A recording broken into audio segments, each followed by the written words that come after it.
There's nothing scarier than a blank screen when you sit down to write or create. Where am I going to get the next idea for a post? Will I run out of ideas? Will they work? How do I tell a story in just a few sentences?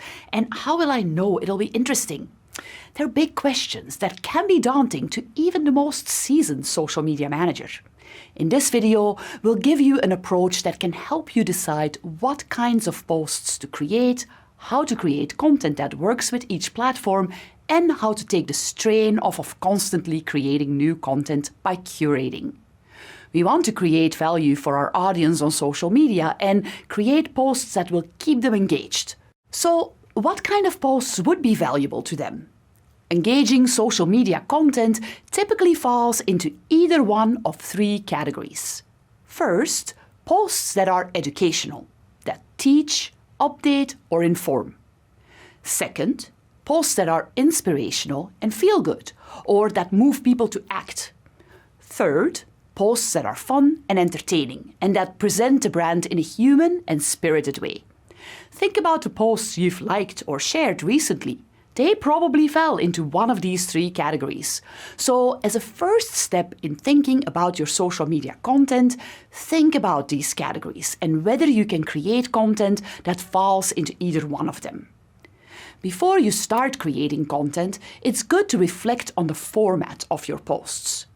First, remember that there are two types of content that you can create for social media. You can create organic content, which is content created for posts and tweets and where you interact with your audience like a fellow user. You can build engagement and conversation through organic content. It's also free. The other kind of content is paid content, like an ad or a paid sponsorship.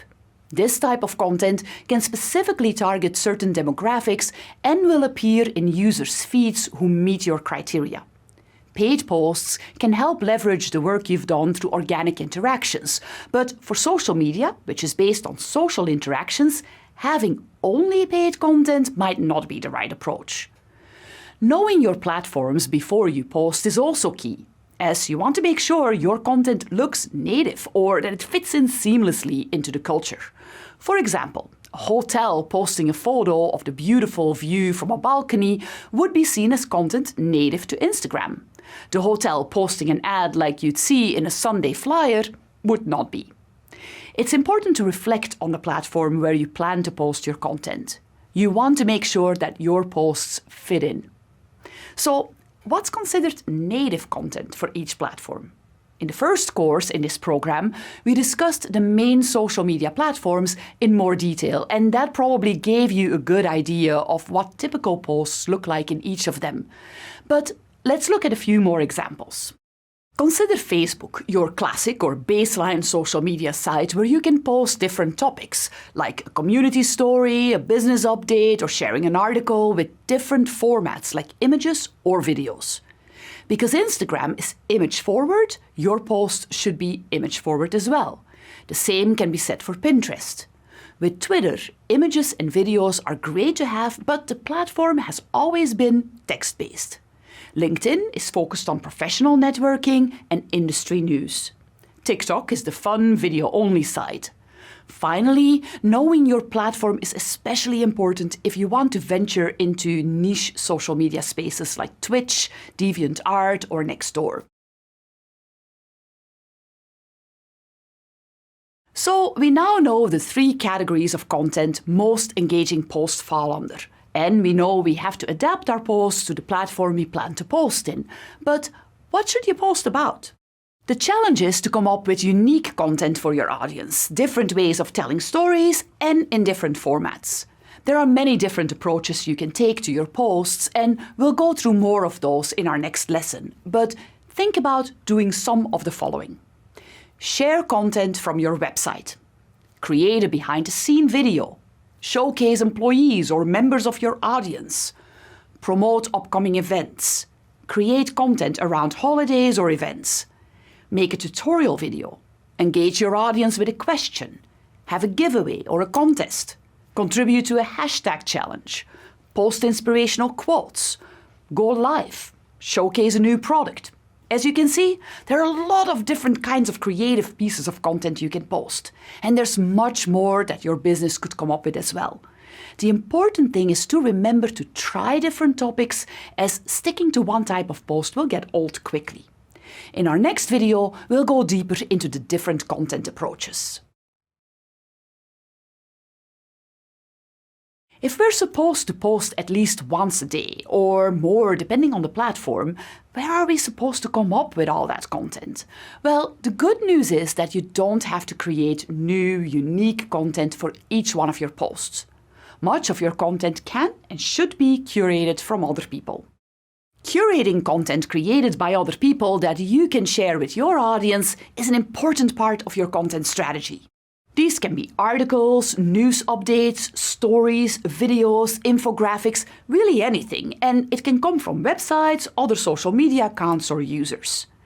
There are a few reasons why you should share curated content. It shows that you're in the conversation on social media, as sharing and commenting creates the interlocking nature of social media. It also shows you know what's going on in your industry and positions you as an authority if you share valuable content about the industry to your users. It's also a way to show other businesses or organizations in your industry that you're there, and they may share your content in return, which is a way to grow your audience. Finally, it takes the pressure off you having to create more content. But curating content to share takes some effort, as you do need to keep on top of who's posting what in your industry. As you grow your presence in your space, you'll find other trusted businesses like you, whose content you keep going back to, so share that content with your audience. For example, a bookstore may share other bookstores' recommendations, or a publishing house may share content from the New York Review of Books, for instance, or other literary websites and organizations. Additionally, keep an eye on news, magazines, and newsletters. Set Google alerts to flag you for content, or use a curation app like Feedly or Pocket to gather different articles and posts you want to share. When you do share a piece of content, don't just put it out there without context. Write why you like it, quote it, or ask a question about it. And don't forget to tag the content creator. This shows you know how social media works and that you want to start a conversation.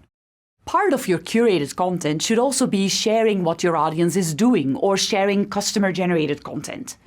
By sharing their content, you show that you're paying attention to your followers and add a little humanity to your brand by showing your brand's greater culture.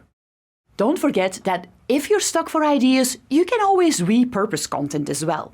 Go back to some old blog posts or articles and re-promote them. Have a report that your business generated last year, pull out some nuggets and create content around them. You can even share content across other channels you didn't share to in the first place. We'll take a closer look at different topics of social media posts in our next lesson, but hopefully you're already thinking about different approaches to your social media content, and the blank screen is a little less daunting.